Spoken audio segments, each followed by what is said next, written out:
नमस्कार दर्शकों, मैं आचार्य रत्ना राजीव मिश्रा हमारे YouTube चैनल हस्तरेखा ज्ञान में आपका हार्दिक स्वागत करती हूँ। देखिएगा, हम चर्चा करते हैं हस्तरेखा के साथ कुंडली का विश्लेषण कैसे किया जाए। हमारी इस पुस्तक जो हमने लिखी है हस्तरेखा महासागर, इस पुस्तक में हमने यही 25 उदाहरण दिए हैं जिसमें हाथ भी है और उसी जातक की यह कुंडली भी है। तो हस्तरेखाओं के साथ कुंडली का विश्लेषण कैसे किया जाता है जिससे आपके फलादेश में बहुत सटीकता आ जाए। तो यह किताब है, इसमें लगभग 600 प्रश्न दे रखे हैं। प्रश्न आपके हर दिमाग में उठ रहे उस प्रश्न का उत्तर इस पुस्तक में मिल जाएगा। तो अगर आप चाहते हैं इस पुस्तक को मंगवाना, सीधे हमसे संपर्क करके मंगवा सकते हैं। तो आज हम चर्चा कर रहे हैं हस्तरेखाओं के साथ कुंडली का विश्लेषण। इसी क्रम में हम आज आपको एक ऐसा योग बता रहे हैं जब आपने कभी सुना हो आकस्मिक धन प्राप्त हुआ। आकस्मिक धन शेयर सट्टा लॉटरी से भी मिल सकता है। आकस्मिक धन कहीं कहते हैं ना खुदाई हो गई, वहाँ से आपको जो गड़ा हुआ धन मिल जाता है वो भी आकस्मिक। कई बार हमें वसीयत भी मिल जाती है, यह भी आकस्मिक धन कहलाता है। तो यह हम एक 20 साल की एक लड़की है, उसके पास उसकी दादी के द्वारा 2 करोड़ रुपए आए। अब यहाँ कई बार क्या होता है कि एक अच्छी ग्रह की दशा चल रही है तो वो धन आपके काम आएगा, वो धन कहीं अच्छी जगह से आया। लेकिन अगर खराब ग्रह की दशा चल रही है, इसलिए दशा पर बहुत ध्यान दिया जाए कि अगर आपके साथ कोई घटना घटित हुई है तो उस टाइम पे दशा क्या चल रही है। अगर यही दशा गुरु की होती तो यह आकस्मिक धन जो मिला था उसके लिए बहुत शुभ परिणाम लाता। लेकिन यहाँ दशा चल रही थी उसकी राहु की 2014 से 2032 तक है। जब हमने उनकी कुंडली देखी, कुंडली में शुक्र उच्च का इतना शानदार ग्रह थे, केंद्र का मालिक केंद्र में, रोचक योग कई, लेकिन एक जगह योग था शनि और राहु का जिसको हम कहते हैं साकट दोष, और यह था प्राप्ति स्थान पे, यानी आपको जो प्राप्ति होगी वह पितृ प्रभाव भी लेके आएगी। तो यहाँ पर क्या हुआ, शनि और राहु की दृष्टि पंचम भाव पे थी। 5वां घर कई बार आकस्मिक धन भी दिलवा देता है। तो शनि की दृष्टि अष्टम भाव पे थी, आकस्मिक धन वसीयत से आया। अब यहाँ हुआ क्या कि जैसे ही वो धन आया, लड़की के ऊपर कुछ ऊपरी हवा का प्रभाव भी आने लग गया और वह लड़की निरंतर बीमार रहने लग गई। अब बीमारी में जब हमने देखा, फिजिकल वो एकदम फिट थी, नाखून उसके कोई बीमारी नहीं बता रहे थे क्योंकि नाखून नीले हो जाते हैं अगर बीमारी होती है। जब हमने उससे पूछा तो हमने उसकी एक लाइन लिख दी जब हम उसकी कुंडली देख रहे थे, शंकालु स्वभाव आपको बहुत ज़्यादा शीर्ण करेगा। इसका मतलब कि शंका, हर चीज़ में शंका, हर चीज़ में शंका। उसका चंद्रमा इतना खराब हो गया था कि अब बात बताते हैं उसके साथ हुआ क्या। जब से धन आया उसके अंदर एक अजीब सा भ्रम आ गया। वह क्या करने लगी, 2-2 घंटे तक हाथ को धोने लग गई। जहाँ वो छूती उसको लगता कोई गंदगी आ गई है, हाथ को धो रही है, हाथ को धो रही है। ऐसा करके वो मतलब पानी तो वेस्ट करती करती, साथ में वो खाना भी नहीं खा पा रही ढंग से। क्यों, उसको लग रहा है कि ये जो खाने में एक कुछ भी चीज़ दिख गई उसको, तो उसको एक भ्रम पैदा हो जा रहा है कि ये खराब चीज़ है कहीं। उसको जब हमने उससे पूछा तो यह पता चला कि उसके मंगल क्षेत्र पर एक पितृ प्रभाव, जिसे हम बताते हैं कई बार, दीप का साइन था। यह दीप का साइन देख के हमने बोला इसका भाई या चाचा की हिस्ट्री ज़रा बताइए।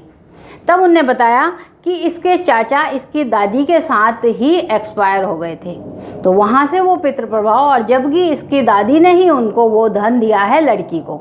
तो आप समझ सकते हैं कि ये पितृ प्रभाव कैसे आता है। तो हम चर्चा करेंगे इसी हाथ की और इसी कुंडली की। राहु रेखा जो जा रही है वह उसी साइन से जुड़ती हुई राहु रेखा आकस्मिक धन जहां आपको सूर्य क्षेत्र से मिला है वहां जा रही है। उपाय के रूप में हमने बहुत सटीक इनको बताया कि अगर आपको 2 करोड़ रुपए मिले हैं उसका 10% हिस्सा आप गौशाला में दान करें। क्यों, चंद्रमा आपका बिगड़ा है, उस लड़की के चंद्रमा और शुक्र क्षेत्र पे काले धब्बे आए हुए हैं। लड़की को सिर्फ दिमाग में एक वहम है जिसको हम फोबिया कहते हैं। किसी को पानी से फोबिया होता है, उसको पानी से फोबिया नहीं, उसको पानी के अंदर जाने से गंदगी का फोबिया हो गया। तो वह रेखा यहाँ से निकल रही है। जब तक वह व्यक्ति अपनी संपत्ति का हिस्सा दान नहीं करता, एक शिव जी का मंदिर नहीं बनवाता तब तक यह रेखा उसे 2032 तक चैन से बैठने नहीं देगी। तो हमने उनको सीधे एक उपाय बताया, आप इन रुपयों में से एक शिव जी का मंदिर बनवाएं और जहां गौशाला हो वहां पानी की व्यवस्था करें। बहुत सटीक उपाय है और 100% कारगर उपाय है। तो देखते हैं इन्हीं की कुंडली और इनका हाथ। देखिएगा, यह है इस लड़की की कुंडली है। अगर हम बात करें यहाँ पर कुंडली, तो लगन अगर देखें तो लगन यहाँ पर कर्क लगन है। अब कर्क लगन का स्वामी चंद्रमा जो है केंद्र में बैठा हुआ है, सप्तम स्थान पर, शनि की मकर राशि पर। लेकिन चंद्रमा की दृष्टि जो है यहाँ पर केंद्र में ही आती है, तो यह पंच महापुरुष योग में से एक बहुत शानदार योग बनता है। दूसरा अगर बोलें कि केंद्र में ही मंगल स्वराशि है, तो यहाँ पर एक रोचक योग बनता है। मंगल की दृष्टि लगन पर नीच राशि की हो जाती है। अब यहाँ पर अब देखें तो शनि की 1, 2, 3 शनि की दृष्टि भी यहीं आ रही है। इससे शनि और चंद्रमा एक विष योग इसके लगन में बना रहा है, यानी कि कुछ ना कुछ इसको शारीरिक परेशानी देने वाला है। क्यों कि शनि सप्तम स्थान और अष्टम स्थान का मालिक है। अब 7वां घर हमने कल भी बताया था, नानी दादा यहाँ का होता है, बाद में वह विवाह का होता है। शनि की दृष्टि अगर हम 10वीं दृष्टि की बात करें तो अष्टम भाव पे आ रही है, यह आयु भाव है। आयु भाव पर शनि की दृष्टि अपनी ही राशि पर है, आयु की कमी नहीं करेगा। लेकिन सूर्य और बुध, साथ में बुध तो सूर्य पिता का कारक है, तो सूर्य पर भी दृष्टि आ रही है। अब यहाँ पर राहु की महादशा चली, जब हमने इनके देखा कुंडली में इतने शानदार योग कैसे हैं, कितना पैसा कहाँ से आया, तो देखेगा केंद्र का मालिक शुक्र भाग्य स्थान पर उच्च का है, एक अच्छा योग। अगर यहाँ देखें चंद्रमा से स्वराशि, केंद्र का मालिक केंद्र में, मंगल अपनी राशि में, शानदार योग। गुरु की दृष्टि पंचम स्थान यहाँ पर आ रही है, राहु उच्च का अगर हम बताएं, केतु यहाँ पर उच्च के पंचम स्थान पे बैठे हुए हैं। तो यह स्थिति कई बार बहुत उत्तम योग इनको पैसा देती है। अब देखिएगा, राहु जब महादशा लगी 2014 से 2032 तक 18 साल है, वह एक शब्द जोड़ रहा है 4 यानी चौथा घर, 9 और 11। क्यों कि देखिएगा राहु शुक्र में है, यहाँ पर राहु जो है शुक्र की राशि पर है। शुक्र कहाँ कहाँ का मालिक हुआ, शुक्र चौथे घर का, 9वें भाव का और एकादश भाव का। चौथा घर होता है भूमि, भवन, वाहन, माता। 9वां घर होता है पिता का भी होता है, भाग्य का भी होता है, लेकिन ये बिना मेहनत की जो कमाई होती है, वसीयत भी जिसको बोलते हैं, यह वहाँ का भी घर होता है। एकादश भाव प्राप्ति का है। जब 4, 9, 11 हमने भाव देखा, लड़की की उम्र महज 20 साल है, हमने कहा इसके पास इतना धन कहाँ से आया। तब इनके पिता ने बताया कि 2 करोड़ रुपया इनके दादी ने इस बच्ची के नाम किया, और देखिएगा वहीं से इनकी समस्या पैदा हो गई। क्यों? पंचम स्थान होता है शिक्षा का, बच्ची की शिक्षा छूट गई। अब उसको एक फोबिया जिसको बोलते हैं, उसको एक अजीब सी बीमारी या उसको ये भय कुछ इस तरह हो गया कि हर बार वो जब भी किसी चीज़ में अड़ती है फिर हाथ धोती है, जब भी किसी चीज़ में अड़ती है वो हाथ धोती है, उसको कुछ गंदगी सा फोबिया हो गया। चंद्रमा की राशि यानी लगन में शनि और चंद्रमा का जो विष दोष आ रहा है, यह इंसान को भ्रम पैदा करवाता है। हमने उनके कुंडली में उनके बोलने से पहले लिखा कि व्यक्ति जिद्दी और शंकालु हो सकता है। मंगल जिद्दी बना रहा है, शनि शंकालु, शंका देता है, इसने ये मेरे प्रति ही कुछ कह रहा है, तो उसको एक फोबिया हो गया कि यहाँ मैंने अड़ा, मेरी गंदगी मेरे अंदर बीमारी हो जाएगी। तो कुछ इस टाइप की उसको बीमारी, भय, अज्ञात भय जिसको बोलते हैं। क्यों कि शनि और राहु का साकट दोष अगर हम बताएं प्राप्ति स्थान पे, शनि की दृष्टि आयु भाव पर आ रही है। बहुत अच्छे योग होते हुए, धन मिलते हुए भी आप उस धन को ले पाएंगे या नहीं, यह इस राहु ने कहा नहीं। क्यों कि राहु केवल भ्रम देता है। राहु की स्थिति जो साकट दोष बता रही है, वह बोल रही है पिता, अगर सूर्य का है पिता पिता के भाई बहन कुछ इस वाली संपत्ति से मांगते थे। अब लड़की के माँ बाप जब हमारे पास लेके आए तो वो बोल रहे हैं कि लड़की के अंदर से एक अजीब सी आवाज़ आती है जब ये अपने होश में नहीं रहती। बोलता है तू मेरा हिस्सा कितना देगा, तू मेरा हिस्सा कितना देगा, क्योंकि राहु जो है शनि के साथ मिलके पितृ प्रभाव भी देते हैं। आयु भाव सब कुछ सही है, लेकिन वो लड़की अंदर ही अंदर इस तरह से गलती जा रही है कि उसकी हेल्थ लगातार डाउन होती जा रही है। बीमारी पर यहाँ पर कोई भी योग नहीं बनता। तब हमने कहा राहु में शनि की अंतर्दशा उसकी जो चल रही है, अभी शनि अंतर्दशा में चल रहा है, शनि अष्टम भाव से बैठा है। तब हमने कहा 7, 8 और 11 यानी जो धन आपको प्राप्त हुआ है वो 7, 8 और 11 यानी दादा से या दादी से या नानी से जो भी धन प्राप्त होगा वो आपको कष्ट देगा। तो यहाँ पर आपको करना क्या है, इसका कुछ भाग, जितना भाग आपने बताया उतना 20% आप किसी गौशाला में दान करें। यह सबसे अच्छा उपाय है। यह उपाय श्रेष्ठ उपाय है कि आप उस धन का कुछ हिस्सा गौशाला में पानी के रूप में दान करते हैं तो सबसे बेस्ट है। हम इनके हाथ में भी बताएंगे। चंद्रमा स्थान पर काला धब्बा आ रहा है, इसका मतलब है चंद्रमा की राशि पर शनि की दृष्टि है। गौशाला में अगर ये पानी का दान करते हैं, सबसे पहले इसको जो ये पानी जैसा फोबिया हुआ है कि पानी में ही वह हाथ घुसाए रखती है, वह ख़त्म होगा। तो आइए देखते हैं इनके हाथ का। देखिएगा यह इस लड़की का लेफ़्ट हैंड है। अब हम इस लड़की का लेफ़्ट हैंड इसलिए नहीं देखेंगे क्योंकि यह लड़की जो है खुद लेफ़्ट हैंड से चलाती है, तो यह इसका जन्म का हाथ कहलाएगा। वो देखिएगा बोलता है जन्म के हाथ में अगर आप सूर्य की अंगुली और गुरु की अंगुली देखें तो कोई ख़ास अंतर में नहीं है। यानी जन्म में ये बोलता है गुरु भी ठीक है, सूर्य भी ठीक है। मस्तिष्क रेखा, जीवन रेखा जो हम महत्वपूर्ण रेखाएं कहते हैं, यह एकदम सही है। अब यहाँ तक ये मस्तिष्क रेखा है, जो आपको ये लाइन दिख रही है, ये लाइन भाग्य रेखा है। मस्तिष्क रेखा के आगे इसने इस तरह का एक निशान बनाया है। तो ये बोलता है कि मस्तिष्क रेखा यहाँ तक, यानी उम्र तुम्हारी जो है वो 36-37 के आसपास है। बोलता है 36-37 के आसपास जीवन रेखा में कहीं भी टूट फूट नहीं हो रही।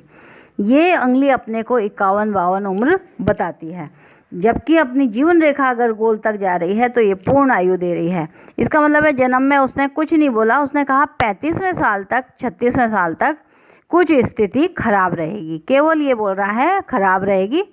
मस्तिष्क रेखा यानी दिमाग की स्थिति कंट्रोल में नहीं रहेगी। अब इनका हम राइट हैंड बताते हैं क्योंकि राइट हैंड बनेगा इनका कर्म का। तो आइए देखते हैं इनका राइट हैंड। ये है इनका राइट हैंड। अब आप राइट हैंड में अगर सबसे पहले हम देखें तर्जनी अंगुली, तो ये गुरु की अंगुली काफ़ी छोटी है। किससे? आप ये देखें कि सूर्य की अंगुली यानी अनामिका और शनि, सूर्य और शनि, सूर्य पर शनि की दृष्टि थी अष्टम भाव में। यह जो हाथ दिखाई दे रहा है, सूर्य और शनि जब एक इतने लंबे स्पष्ट दिखाई देते हैं तो इसका मतलब है जिनके शेयर सट्टे से आकस्मिक जो धन की प्राप्ति होती है वह ये दोनों अंगुलियां इस तरह से शो करती हैं।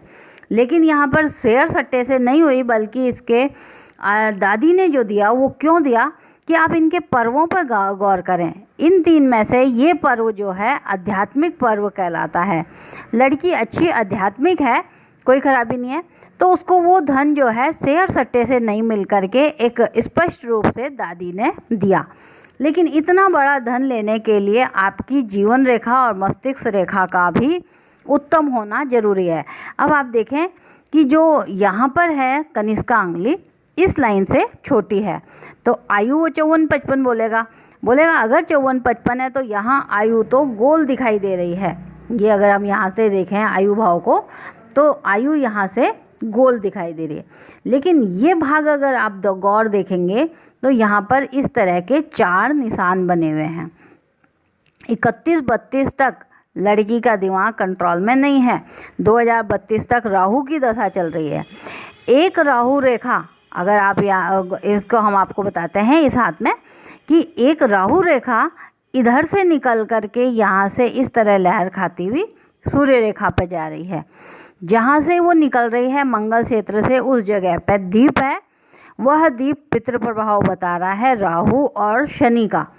क्यों कि अगर यहाँ से हम इस लाइन को एक बात करें तो लाइन भाग्य रेखा शनि की ओर जा रही है। चंद्रमा क्षेत्र पर काला तिल हमने बताया क्योंकि चंद्रमा पर शनि की दृष्टि थी, चंद्रमा लगन पर कर्क लगन था, तो यहाँ पर ये शनि का इंडिकेट बता रहा है कहीं ना कहीं इसको कुछ प्रॉब्लम हो सकती है, मस्तिष्क रेखा कंट्रोल में नहीं है। जो आपको मस्तिष्क रेखा दिखाई दे रही है यह वास्तव में मस्तिष्क रेखा नहीं है, भाई बहन की तरफ से आई हुई, या ये हम बोलते हैं चाचा, जो कि पिता के भाई बहन, चाचा के साइड भी दिखाता है, ये वहाँ से आई हुई कोई रेखा है। तो भाई होता तो ये सारी संपत्ति भाई को जाती, लेकिन भाई बहन की तरफ से आई हुई रेखा ने, भाग्य रेखा ने इसको ये संपत्ति दिलवा दी। शुक्र क्षेत्र अगर यहाँ देखें तो इस जगह पे जहाँ ये अभी खड़ी है 20-21 साल में, यहाँ पर शुक्र क्षेत्र इस तरह के एक दाग से धब्बा आया हुआ है। शुक्र क्षेत्र पर कोई परेशानी नहीं है, शादी की उसकी इच्छा है, लेकिन वो शादी इसलिए नहीं हो पा रही क्योंकि उसके माँ बाप बोलते हैं कुछ लड़की को इस तरह से परेशानी है, फोबिया जिसको बोलते हैं। जीवन रेखा की हम बात करें तो जीवन रेखा यहाँ पर गहरी हुई है, हेल्थ में वो परेशानी बता रही है। गहरी जीवन रेखा कहीं ना कहीं पे हेल्थ में परेशानी बताती है। अब हम देखते हैं कि इसका यहाँ पर हम उपाय क्या करें।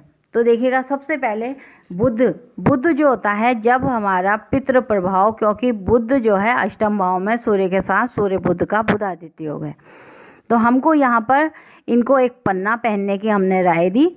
दूसरी चीज़ हमने कहा चंद्रमा पे काला तिल जो आपको दान करना चाहिए। क्यों दान करना चाहिए, यहाँ देखें तो आपकी गुरु की अंगुली विशेष छोटी है। गुरु अगर हम गायों के गौशाला में दान करते हैं तो आपका गुरु मजबूत होगा। आड़ी आड़ी लाइनें पूरे हाथ में है, बीमारी को इंडिकेट कर रही है, जबकि बीमारी वो बोलती है कुछ नहीं है, हेल्थ एकदम सही है, केवल एक शक करने की बीमारी उसको दिखाई दे रही है। तो गायों के स्थान पे या गौशाला में हम बोलें तो हमने इनको बोला पानी का दान करें, श्रेष्ठ रहेगा। पन्ना इनको पहनना और एक माणिक पहनना इसलिए अच्छा रहेगा क्योंकि माणिक इंसान को कॉन्फिडेंस देता है, पन्ना ये जो पितृ प्रभाव होते हैं उसको कंट्रोल करेगा। कॉमन सेंस जिसको बोलते हैं, जब कॉमन सेंस की खराबी होती है तब कुछ ना कुछ इस तरह की परेशानी दिखाई देती है। तो ये था इनके हाथ का। अगर आपको अच्छा लगा और आप चाहते हैं आपके हाथ का भी, कुंडली का भी विश्लेषण किया जाए, आप दिए गए नंबर पर संपर्क कर सकते हैं। तो आज के लिए इतना ही, कल फिर किसी नए टॉपिक के साथ मिलते हैं, तब तक के लिए नमस्कार।